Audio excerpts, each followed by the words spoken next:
Cidades da macro-região tiveram retrocesso na flexibilização.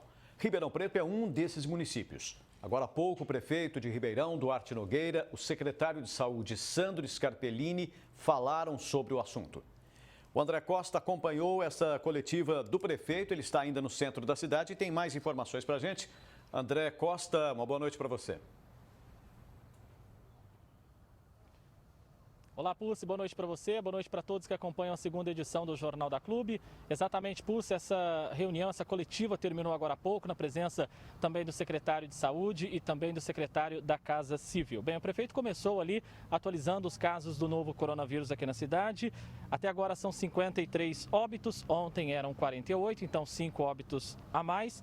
163 novos casos de coronavírus, um total de 2.028 contaminados em Ribeirão Preto. A taxa de ocupação dos leitos, segundo o secretário de Saúde, está na casa dos 75%.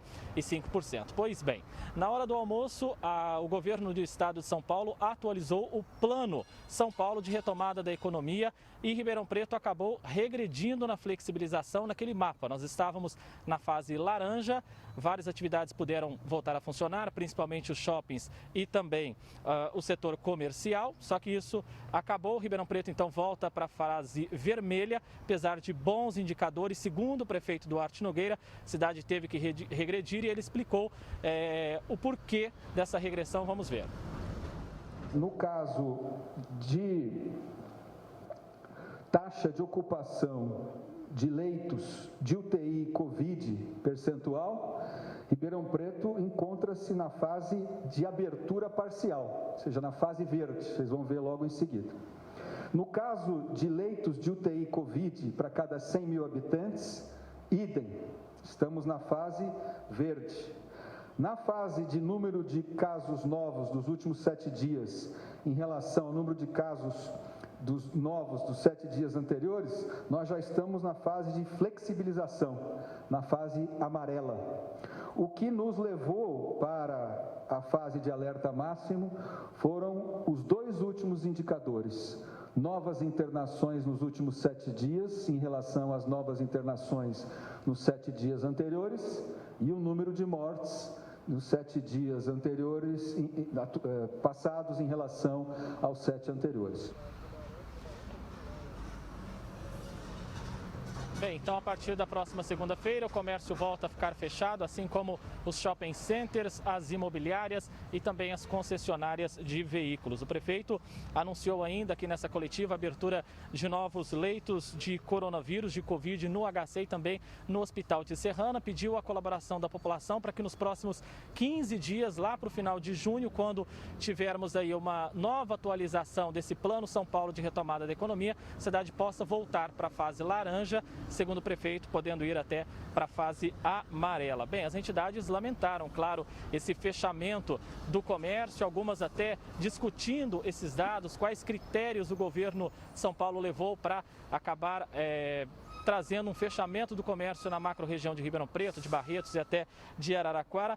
O secretário de Saúde, Sandro Scarpellini, fez ali um comentário, acredita inclusive que o aumento no número de mortes e de ocupação dos leitos tem sim relação com a liberação do comércio. Vamos ver. Agora nós já estamos com 10 dias, dessa reabertura e flexibilização. Eu acho que agora a gente já tem que falar que nós temos realmente um aumento relacionado com a abertura. Esse aumento não começou no dia 7, ele começou antes. Mas a gente sabe também que antes da reabertura a cidade já estava com várias alternativas de escape das regras de comportamento e de afastamento. Então, isso é reflexo disso, não tenha dúvida nenhuma. É reflexo do fato da própria cidade não estar fazendo, mesmo antes da abertura, uma quarentena adequada.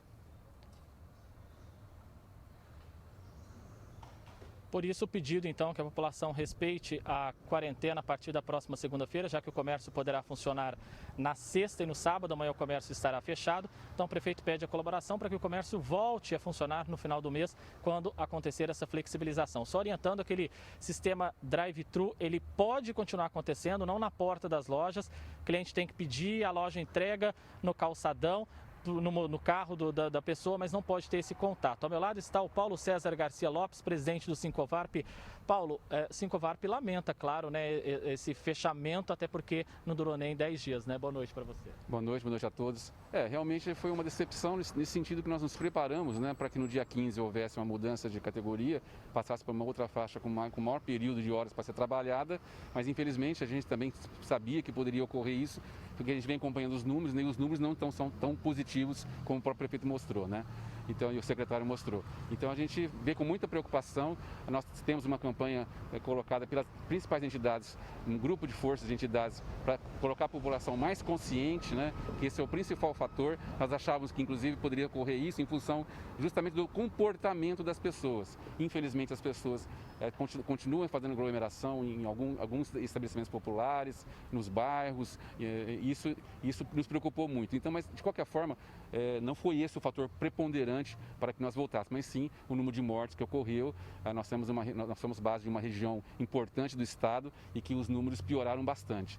Realmente vai ser uma cota de sacrifício muito grande a gente voltar a fechar o comércio a partir de segunda-feira, mas o culpado não foi o comércio. Dessa vez eu acredito que seja realmente a evolução da doença indo para o interior. Ela chegou na nossa região com muita força e a gente tem uma expectativa aqui, nós trabalhando os consumidores, os lojistas, fazendo trabalho somente de delivery e de drive-thru, seja um caminho alternativo que nós já tínhamos encontrado. Vamos explorar mais esse caminho ainda. As entidades vão estar trabalhando para os lojistas utilizarem esses outros canais de venda que não sejam presenciais, que é a única forma no momento para os lojistas efetuarem sua venda e a roda da economia girar, de certa forma, com alguma força, né? Paulo, você estava acompanhando a coletiva lá junto com a gente. O secretário disse sim que há uma ligação entre a reabertura do comércio com esse aumento de mortes e de contaminados, de internações em Ribeirão Preto, mas ao mesmo tempo a gente percebe que o centro ficou cheio, pessoal usando o ônibus transporte coletivo muito lotado, né, Paulo? Isso também é um baita de um problema. Exatamente. Eu acho que a maioria dos comerciantes fez a sua parte.